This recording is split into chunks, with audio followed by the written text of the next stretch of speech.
അപ്പോൾ 2026 പുതിയ വർഷം ആരോഗ്യത്തോടെ രോഗങ്ങളില്ലാത്ത വർഷമാകട്ടെ. ആരോഗ്യത്തോടെ ജീവിക്കാൻ ആഗ്രഹിക്കാത്ത ആരും നമ്മുടെ ഇടയിലില്ല. അപ്പോൾ അത് നമുക്ക് തീർച്ചയായിട്ടും സാധിക്കും. അതുകൊണ്ട് നമ്മളെല്ലാവരും പുതിയ വർഷം വിചാരിക്കും, ഈ വർഷം ഞാൻ വ്യായാമം ചെയ്യും, ഞാൻ ഇന്ന കാര്യം ചെയ്യും. പക്ഷേ കുറച്ച് കഴിയുമ്പോൾ നമ്മളതങ്ങ് മറന്നുപോകും. അപ്പോൾ സംസ്ഥാന സർക്കാർ ആരോഗ്യ വകുപ്പ് അത് തുടർച്ചയായിട്ടുള്ള ഒരു പിന്തുണ, ഒരു എൻകറേജ്മെൻറ്റ്, ഒരു മോട്ടിവേഷൻ അത് നൽകുന്നതിന് വേണ്ടിയിട്ടാണ് സമൂഹം ഒന്നാകെ ചേർന്നുകൊണ്ട് നമ്മൾ വ്യായാമം ചെയ്യുക, യോഗ ചെയ്യുക, അതോടൊപ്പം തന്നെ ആരോഗ്യകരമായ ഭക്ഷണം,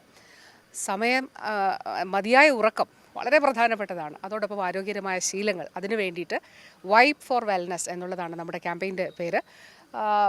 ഈ 1-ാം തീയതി നാളെ ബഹുമാനപ്പെട്ട മുഖ്യമന്ത്രി ഉദ്ഘാടനം ചെയ്യുമ്പോൾ സംസ്ഥാനത്ത് പുതുതായി സംസ്ഥാന ജനസംഖ്യയുടെ 3% ആളുകൾ പുതുതായിട്ട് വ്യായാമം ചെയ്യുമെന്നുള്ളതാണ്. അതിലേക്ക് എത്തപ്പെടും 10 ലക്ഷത്തോളം ആളുകൾ സംസ്ഥാനത്തിൻ്റെ വിവിധ ഭാഗങ്ങളിൽ. സാധാരണ വ്യായാമം ചെയ്യുന്നവരെ കൂടാതെയാണ് ഇത്.